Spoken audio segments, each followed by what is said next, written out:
Assalamualaikum warahmatullahi wabarakatuh. Pada video kali ini saya akan membahas tentang bagaimana cara menentukan pH larutan berdasarkan hasil percobaan.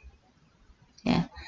Jadi jika suatu larutan diuji dengan menggunakan larutan indikator asam basa, maka indikator asam basa ini memiliki trayek pH yang berbeda-beda. Misalnya di sini ada indikator phenolphthalein. Trayek perubahan warnanya itu dari tidak berwarna menjadi merah, ya. Maka jika dia tidak berwarna, berarti pH larutannya itu antara 8,0 ke bawah.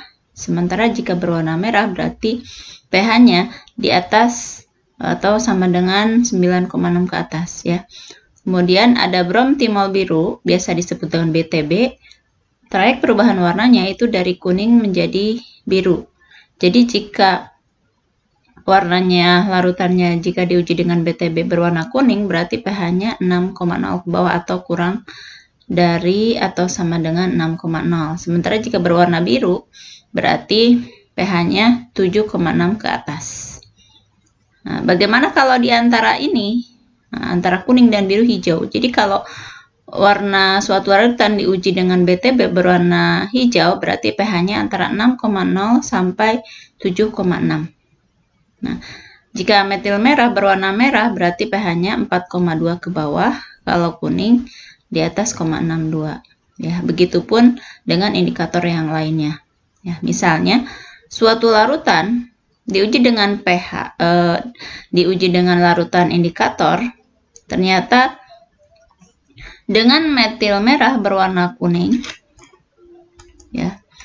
Jadi dengan metil merah berwarna kuning, metil merah yang ini, dia berwarna kuning ada di kanan. Berarti pH-nya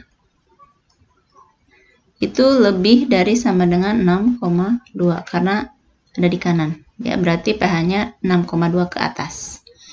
Sementara dengan bromtimol biru, BTB, dia memberikan warna biru. Biru ada di kanan, berarti kisaran pH-nya pun yang ini. Berarti pH-nya lebih dari atau sama dengan 7,6. Sementara dengan PP atau phenolphthalein tidak berwarna. Phenolphthalein tidak berwarna ada di kiri, berarti pH-nya yang ini. Ya, berarti pH-nya kurang dari sama dengan 8,0. Setelah itu kita buat diagram garis. Ya. Nah, dari yang ini tulis 6,2. Ini lebih besar dari 6,2 berarti ke kanan. Ya. Ini adalah garis pH ya, dari 0 sampai 14. Ya. Kemudian dengan BTB ini pH-nya lebih dari 7,6. 7,6 berarti ada di sebelah kanan 6,2. Taruhlah di sini 7,6. Lebih dari berarti ke kanan. Ya. Kemudian pH-nya kurang dari 8,6 dengan PP, berarti 8,0 ada di sebelah kanan 6,2 dan 7,6. Kurang berarti ke kiri. Nah, berarti himpunan penyelesaiannya pH larutannya yang mana nih? Nah, kita ambil yang kena 3 garis semuanya itu ada di daerah mana? Kalau 6,2 ke bawah berarti hanya satu garis, berarti bukan ini. 6,2 sampai 7,6 cuman kena 2 garis. Nah, yang 7,6 sampai 8,0 kena 3 garis, berarti pH-nya lebih dari 7,6 dan kurang dari 8,0. Atau bisa saja ditulis pH antara 7,6 sampai 8,0. Ya, itu adalah salah satu bentuk soal cerita. Ya, kemudian contoh berikutnya. Jika ada 3 buah larutan A, B, dan C, larutan A, ya, diuji dengan penoltalin, ternyata warnanya tidak berwarna. Berarti kalau tidak berwarna, ini pH-nya kurang dari 8,0 ini. Ya. Kemudian dikasih BTB, dia warnanya kuning. Kuning berarti ada di kiri. Berarti kurang dari sama dengan 6,0. Sementara yang dengan menggunakan metil merah, dia berwarna merah. Ada di kiri juga, berarti yang ini. Berarti kurang juga, sama dengan 4,2. Nah, dengan metil jingga berwarna merah. Merah ada di kiri.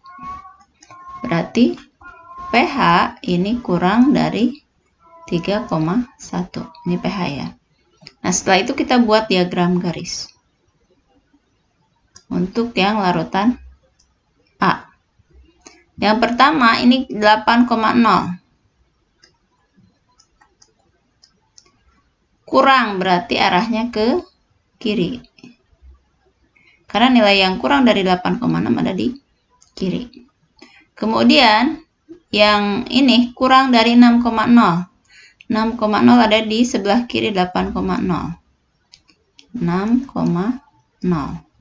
Kurang berarti ke kiri. Kita bedakan warnanya. Ya, ini untuk yang ini. Kemudian ini merah. Kurang dari 4,2. Ya. 4,2 di sebelah kiri 6,0. 4,2.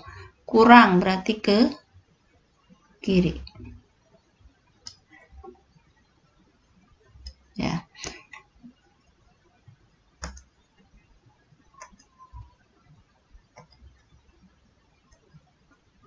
Kiri. Kemudian yang ini kurang dari 3,1. 3,1 juga di sebelah kiri 4,2. 3,1 sebelah kiri.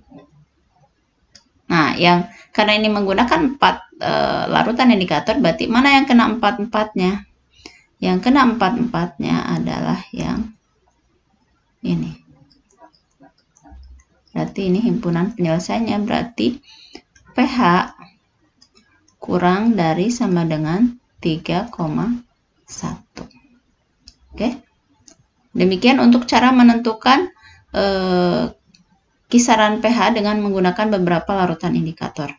Silahkan kalian tentukan kisaran pH dari larutan B dan C. Jika larutan B dengan PP dia warnanya merah, dengan BTB dia warnanya biru, dengan MM dia warnanya kuning, dan dengan MJ dia berwarna kuning juga. Ya. Sementara larutan C, jika dengan penoltalin dia tidak berwarna, dengan BTB dia warnanya hijau, kemudian dengan MM atau metil merah dia warnanya kuning, dan dengan MJ dia berwarna kuning juga. Ya, silahkan coba tentukan pH dari larutan B dan C berikut.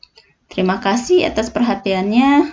Jangan lupa ikuti terus channel saya.